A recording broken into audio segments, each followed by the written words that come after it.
Queridos amigos da TV A Caminho da Luz, estamos iniciando mais um programa que você bem sabe que é dividido em 3 blocos.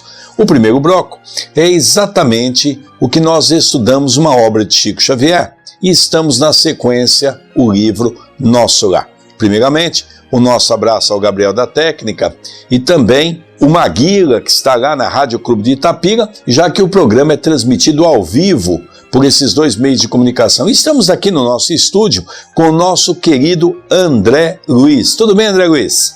Tudo bem, querido Sérgio. Um abraço aos nossos amigos de Itapira e da região, através da Rádio Clube de Itapira, aos nossos amigos aqui do Brasil e do mundo todo que estão nos acompanhando pela TV A Caminho da Luz. Que possamos hoje ter mais um estudo abençoado. Que Deus nos abençoe hoje e todos sempre. Queridos amigos, nós vamos falar hoje um pouquinho dessa obra maravilhosa que fala um pouquinho sobre No Bosque das Águas. Nós vamos ver um pouquinho que lugar maravilhoso.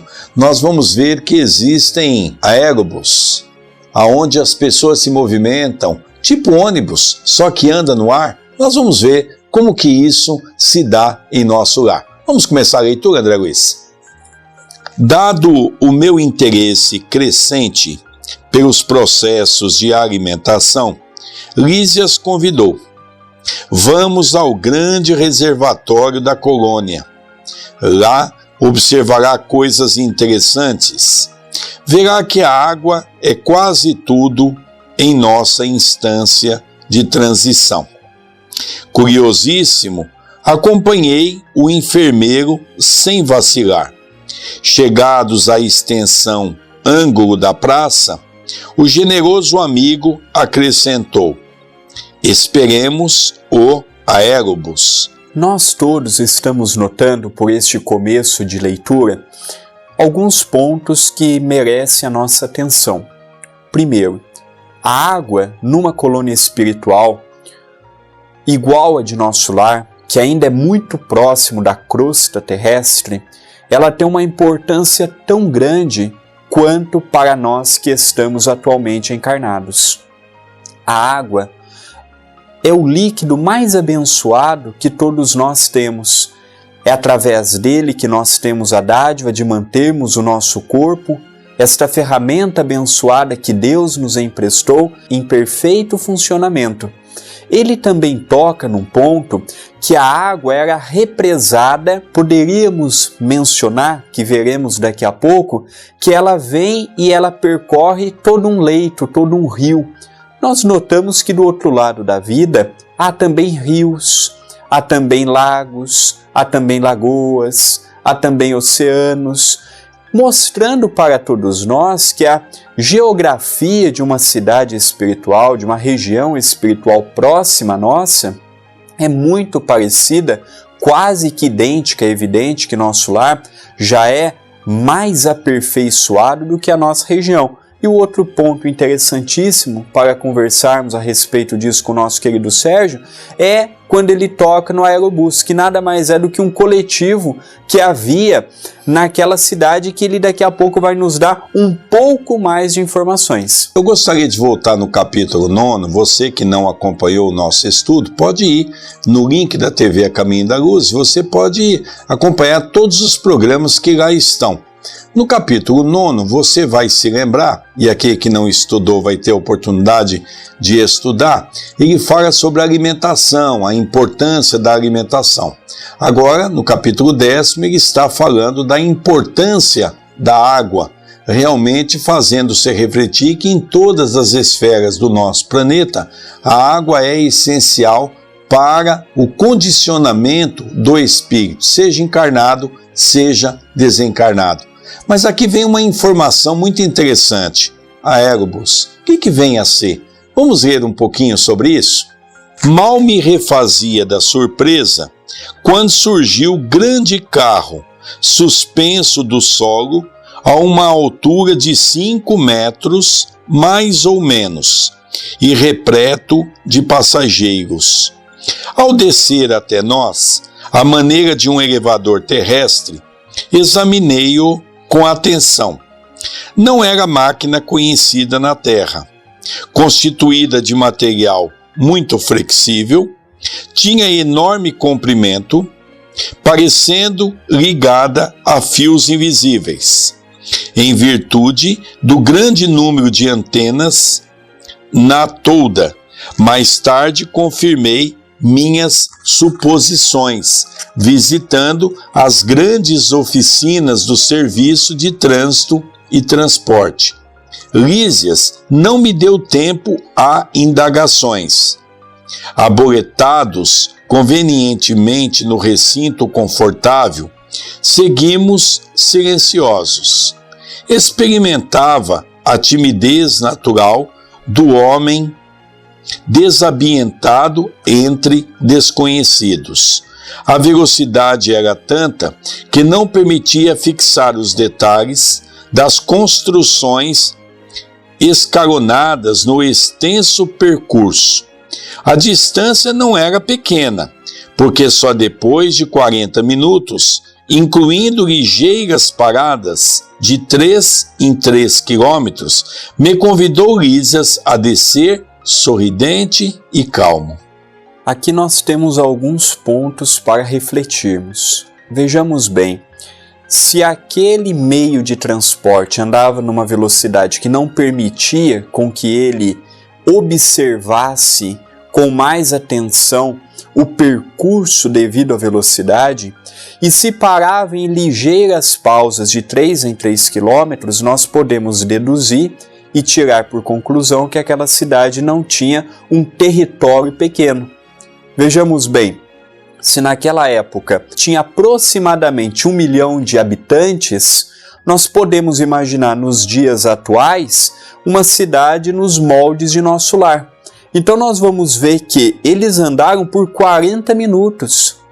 Eles andaram por 40 minutos num objeto que percorria uma quilometragem alta por hora. Vejamos bem o convite que ele nos dá a entender. Muitas vezes nós imaginamos que espírito vai chegar do outro lado, já vai sair flutuando, já vai sair volitando, já vai sair de uma região para outra apenas e tão somente por pensar. E aqui está mostrando para todos nós que não. E eu gostaria de novamente deixar bem claro, nós estamos analisando a cidade de nosso lar, que é uma cidade que está no umbral, apesar de ser um umbral fino, não deixa de ser um umbral, então muito próxima da nossa. A vida lá é muito idêntica à que nós temos aqui, é verdade que com uma qualidade de vida muito maior do que a que nós encontramos aqui na Terra. 3 qualidades eu vou destacar nessa leitura. 3 qualidades.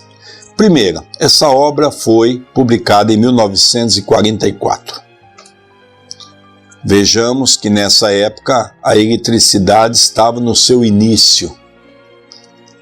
O que ele define aqui para nós faz referenciar hoje em São Paulo e em outras capitais o que nós chamamos dos trens elétricos ou dos ônibus elétricos, que são aqueles ônibus que são ligados àqueles cabos e eles são a eletricidade, coisa que naquela época não existia. Sequer existia ônibus.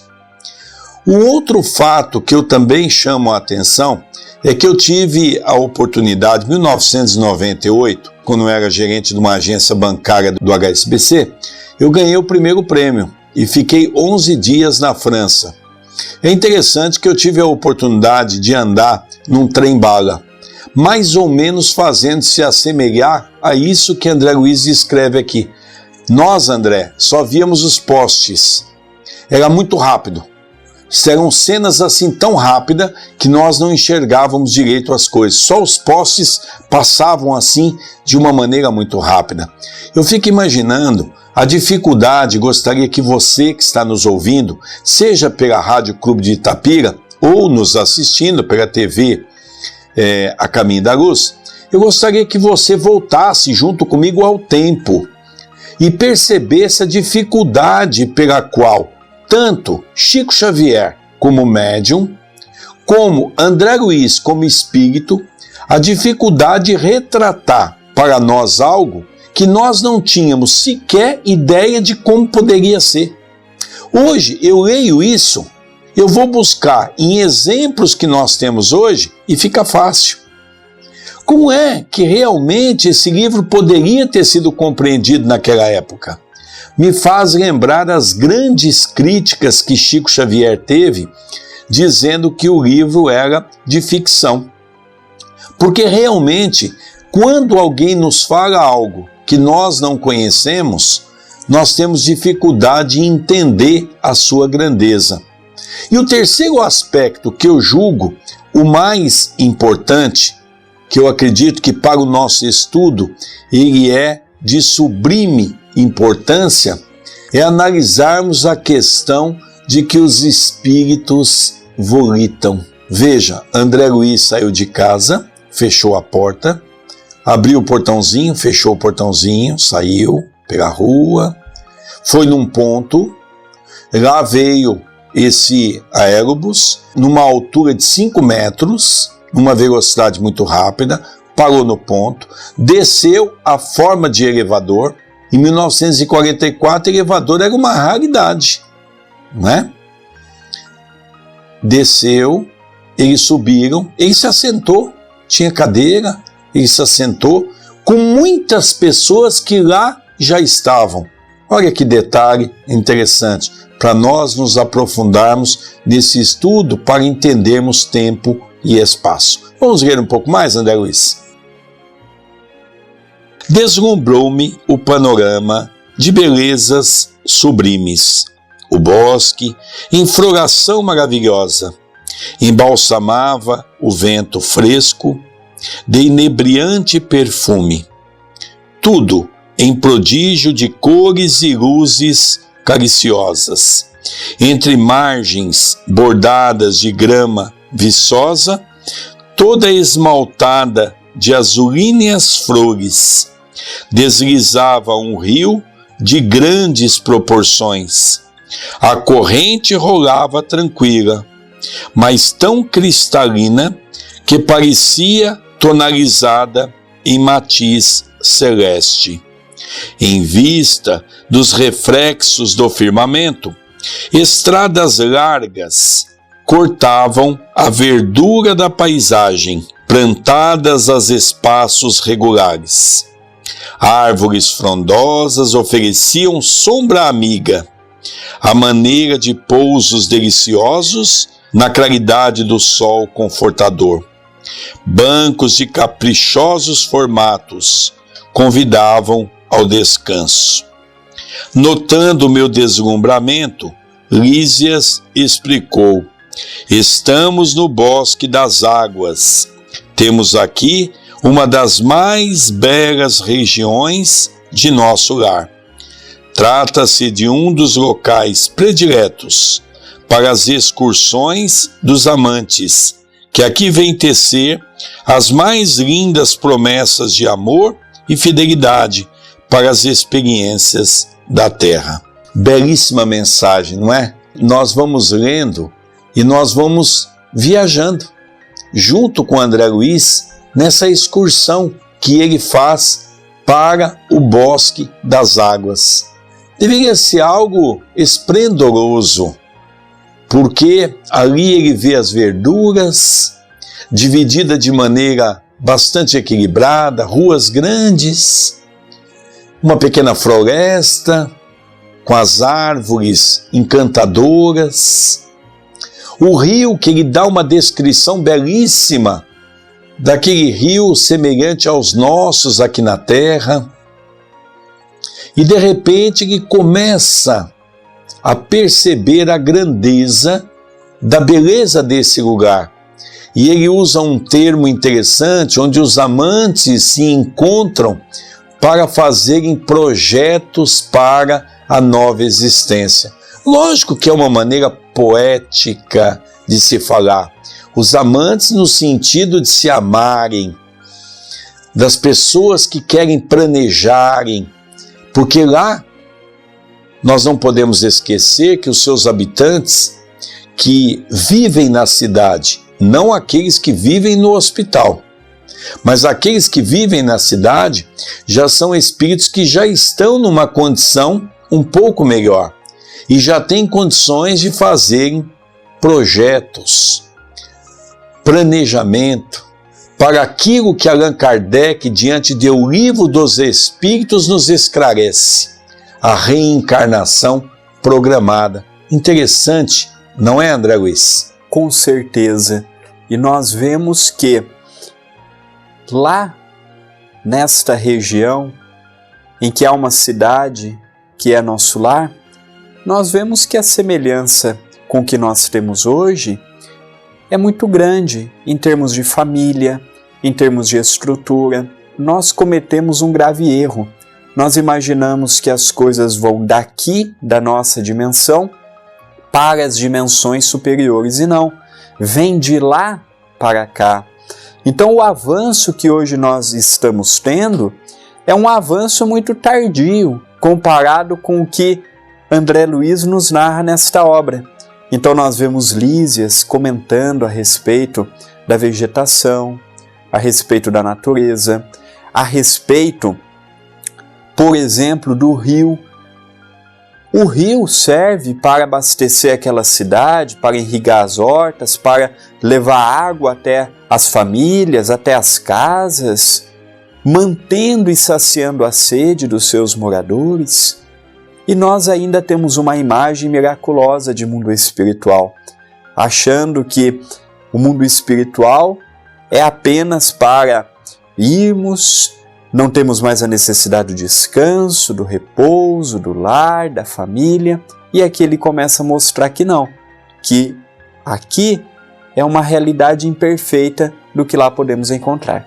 André, se no bosque tem flores, verduras que servem de alimentação, se tem árvores, se tem rio, tem peixes.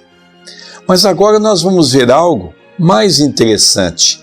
Será que o rio é apenas para um ornamento, um enfeite na cidade nosso lar?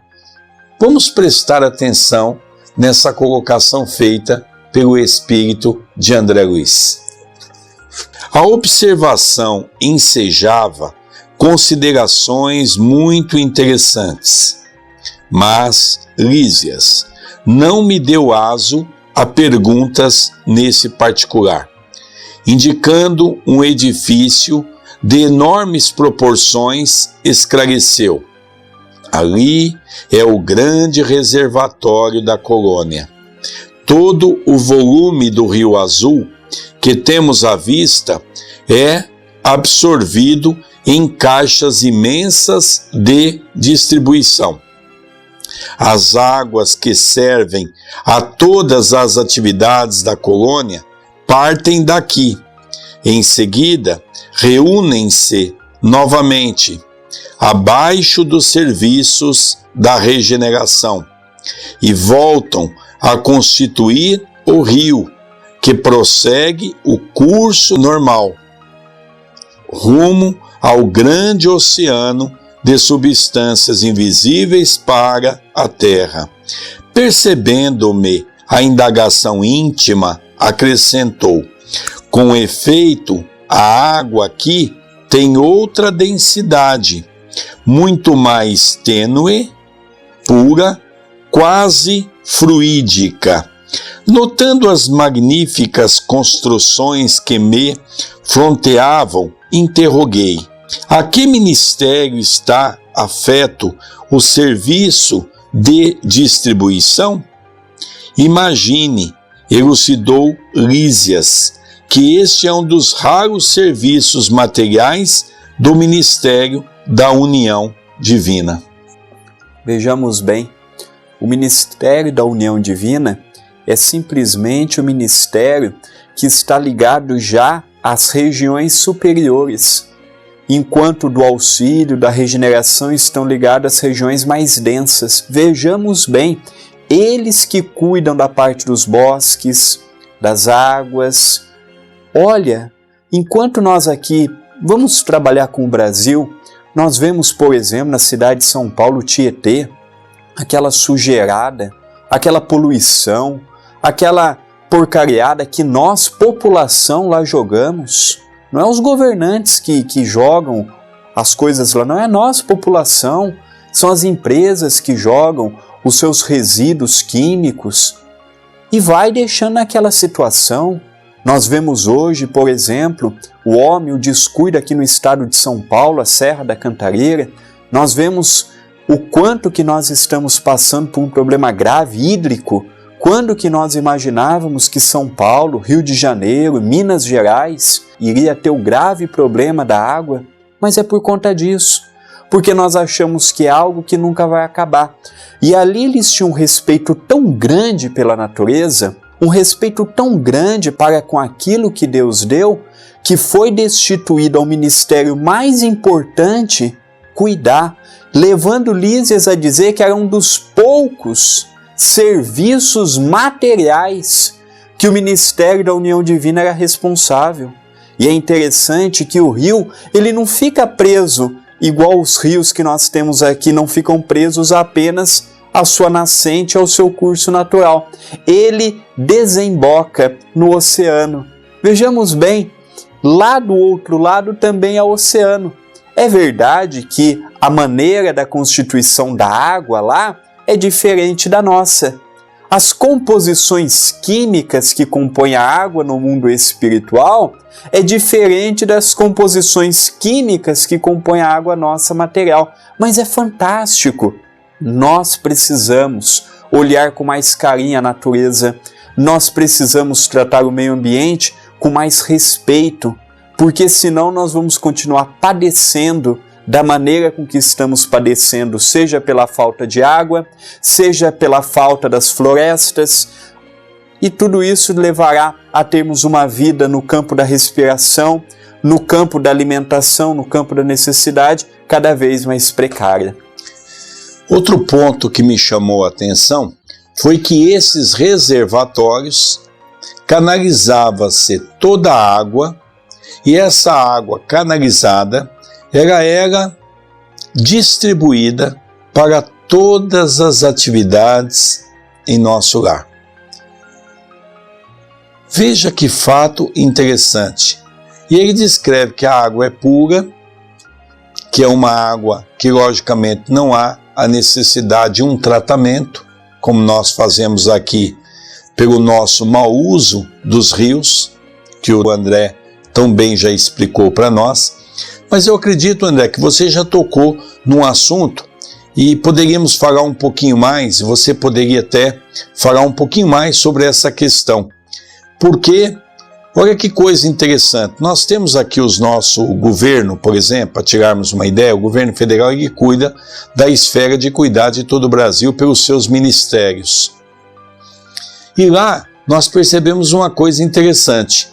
Alguns ministérios cuidam de relacionamento pertinente às coisas da crosta, do umbral, e outros ministérios cuidam das coisas celestes, dos gabinetes mais altos. Que fato interessante, né, André?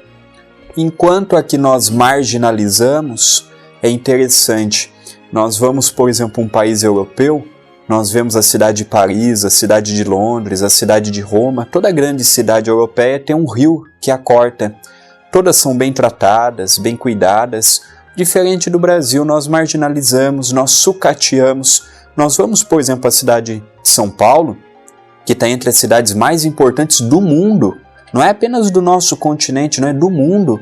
Uma das cidades mais desenvolvidas, com mais empresas, tecnologias. E nós notamos aquele rio com aquele cheiro horrível, com aquelas coisas que é... E aí não entra apenas o governo, não, entra também o descaso de nossa população. É aquele papelzinho. Nós vamos na cidade de São Paulo, é lixo, é sofá, é pneu, temos de tudo. Depois vem a dengue, depois vem outras coisas mais, e nós não sabemos o porquê que nós somos taxados como um país de terceiro mundo, pela importância que nós damos, por exemplo, ao meio ambiente. Nós vamos então continuar a ler. Que diz? Perguntei, ignorando como conciliar uma e outra coisa. Na Terra, quase ninguém cogita seriamente de conhecer a importância da água em nosso lar. Contudo, outros são os conhecimentos. Nos círculos religiosos do planeta, ensinam que o Senhor criou as águas. Ora, é lógico que todo serviço criado precisa de energias e braços para ser convenientemente mantido. Nesta cidade espiritual, aprendemos a agradecer ao Pai e aos seus divinos colaboradores semelhante dádiva, conhecendo-a mais intimamente. Sabemos que a água é o veículo dos mais poderosos para os fluidos de qualquer natureza. Aqui era empregada, sobretudo, como alimento e remédio. Há repartições no Ministério do Auxílio absolutamente consagradas às manipulações de água pura, com certos princípios suscetíveis de serem captados na luz do sol e no magnetismo espiritual. Aqui, André, eu gostaria de fazer uma pequena pausa, porque em 1944, com certeza nós não tínhamos nenhum estudo científico. É verdade que tínhamos muitos estudos espíritas já prenunciado pelo movimento espiritual. Mas foi a partir dessa época que despertou aos cientistas a ideia de que a água é um elemento tão importante que é um elemento que nós, inclusive, usamos nas nossas sessões de passe, aonde nós pedimos à espiritualidade a fluidificação das águas. O que isso significa? Hoje, nós vamos falar no campo religioso e no campo científico. No campo religioso, já é comprovado que a água, e muitas pessoas, ao beber a água, depois de terem passado pelo passe, dizem ter a água um gosto diferenciado. A ciência, hoje, está provando, aonde já fizeram estudos aqui mesmo em Campinas, na Unicamp, e outras universidades do mundo todo, comprovando que a água, quando ela passa por um processo de mentalização através da prece, a sua condição se modifica. Ou seja, a água se modifica a sua composição. E isso já é provado cientificamente. Então, nós vemos que em 1944, quando André Luiz já estudava a cidade Nosso Lar, ele já havia aprendido que a água era uma substância medicamentosa. Os espíritos superiores conseguiam colocar nessa água todo o amparo, toda a necessidade para um tratamento espiritual, para um tratamento até físico, porque a água é o único meio social da criação divina que consegue ter a sua modificação molecular. Por isso usamos a água, e por isso a água é de sublime importância. Eu fico às vezes vendo casas espíritas hoje retirando do passe a água, dizendo que não é necessário.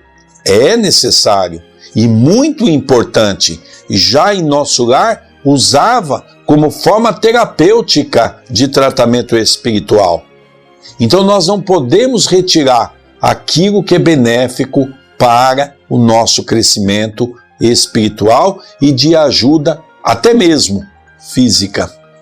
E outro ponto interessante, complementando o que o nosso querido Sérgio há pouco disse, é que ele também chama a nossa atenção, Lísias, porque ele fala que as religiões não pregam, seja ela qual for, não prega a importância da água.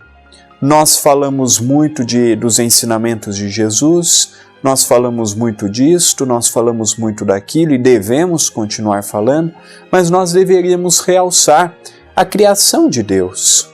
Nós deveríamos agradecer mais a Deus, por tudo que Ele vem colocando à nossa disposição. Nossas preces, na maioria das vezes, nós o quê? Agradecemos pela família, agradecemos pela oportunidade do trabalho, pela oportunidade do corpo físico, agradecemos isso, agradecemos aquilo, pedimos mais um monte de coisa, mas na hora de louvarmos, que nada mais é do que observarmos e engrandecermos o que Deus criou, nós pecamos e muito. Quantas são as vezes em que nós nem sequer lembramos de agradecer a Deus pela abençoada água, pela abençoada chuva, pelo abençoado sol, pelos abençoados pássaros, pelos abençoados seres vivos que estão na natureza, e quantos não são eles que são observados através dos microscópios. Então está na hora de nós começarmos a orar, mas fazermos orações conectando melhor com a divindade, conectando melhor com o nosso Pai, o nosso Criador. E isso também erra muito nós os que estamos às vezes à frente de uma religião, comentando num programa, fazendo uma palestra, conversando com uma outra pessoa e colocando a opinião da nossa religião. É momento de nós não mais apenas perdermos tempo em reclamar do governo, em reclamar deste, em reclamar daquele. Está na hora de nós agradecermos, Senhor, obrigado por tudo que vem colocando, que vem emprestando em nossas mãos. André, no nosso livro que publicamos, Tributo a Chico Xavier, do escritor Dr. Jarbas Leone Varanda, sobre a obra de Chico Xavier, naquele estudo que ele faz, existe exatamente um capítulo que, já que naquela época ele abordava, quando ele perguntou ao Chico se seria correto nós abolirmos a água do passe, porque naquela época já havia um modismo. Diga de passagem, o espiritismo vive muito de modismo. Os dirigentes, muitas vezes, não tendo tempo para estudar, vão criando modismo dentro do movimento espírita. E naquela época, então, foi levado o assunto ao Chico. E o Chico Xavier deu uma resposta muito interessante, que nós estávamos desperdiçando uma grande oportunidade e um recurso divino que o alto nos dá para nos auxiliar. Então é importante nós retomarmos essa conversa sobre a água, que ela é muito importante para os nossos tratamentos espirituais de uma casa espírita. Mas antes de nós retomarmos a leitura, ele encerra dizendo que a água é um alimento e um remédio. Essas duas palavras já serviria, talvez, André, para fazer uma palestra, para vermos a beleza da importância da água. Vamos ver um pouquinho mais? Na maioria das regiões da extensa colônia, o sistema de alimentação tem aí suas bases. Acontece, porém, que só os ministros da União Divina são detentores do maior padrão de espiritualidade superior entre nós, cabendo-lhes a magnetização geral das águas do Rio Azul, a fim de que sirvam a todos os habitantes de nosso lar com a pureza imprescindível. Fazem eles o serviço inicial de limpeza. Os institutos realizam trabalhos específicos no suprimento de substâncias alimentares e curativas, quando os diversos fios da corrente se reúnem de novo, no ponto longínquo, oposto a este bosque. Ausenta-se o rio de nossa zona, conduzindo em seu seio nossas qualidades espirituais. Há um fato que me chama também a atenção, de tantos fatos que nos chamam a atenção, não é? Um mais interessante do que o outro, mas nós começamos a perceber como ele descreve a beleza, a maneira imprescindível pela qual o rio e a sua importância para os habitantes de nosso lar. Você vê, André, existe um ministério, que é como você já se referiu, ligado às dimensões mais altas do que aonde se encontra nosso lar, buscando recursos para o auxílio às pessoas que ali habitam em seu tratamento.